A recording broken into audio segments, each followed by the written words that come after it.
Tell me what is it like having a relationship with Mahela? It doesn't happen that very often the two stalwarts of the game, not just in Sri Lankan cricket but around the world.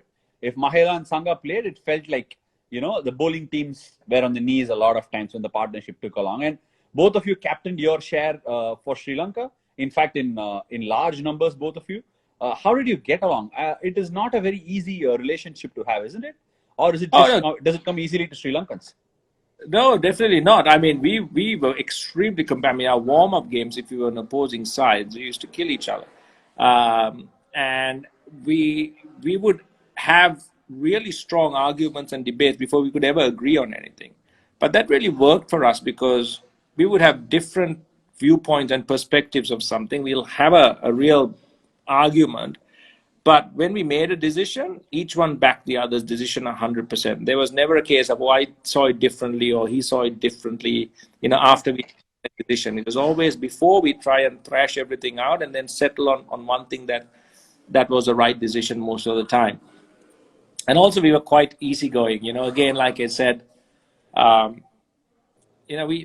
we got on really well on the field and off the field, we had similar tastes in various things that we did in food, not in music for sure, but in little things that really, and we were also the same age.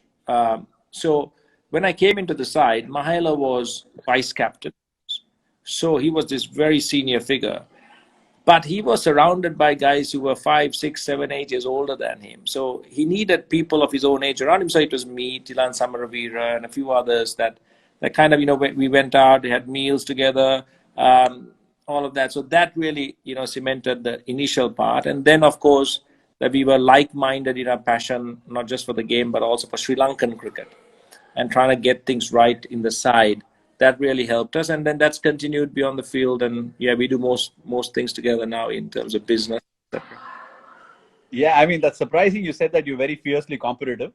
So say that both of you are on the same page when it comes to food. You have your own restaurant together. So Yeah, it's quite a surprise that happens. It doesn't happen in many parts of the world, Sangha. So both of you must take credit for that. well, Mahela is a very good footballer. So he loves his football, supports the side that is always the easiest side to support in the world, Manchester United.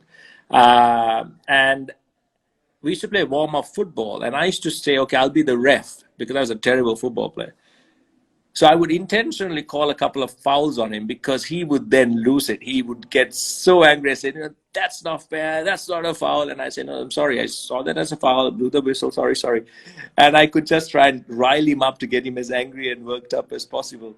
Yeah, but, that was the kind of, we had a very easy relationship. We would have an argument, whatever, but each one saw the logic and the good intentions on the other side. The power of the relationship came out when we actually played against Sri Lanka. It used to look like, what? Mahela and Sangha have planned this together. That's the sort of a feeling everybody got. None of us could actually see both of you as two separate entities because that's how it looked on the field. Many a times it looked different when other people are going about it, but it was never like that when Sangha and Mahela were playing for the team. So that's sharp credit to both of you. Subscribe to our YouTube channel for more videos like this, and don't forget to hit the bell icon for our latest content.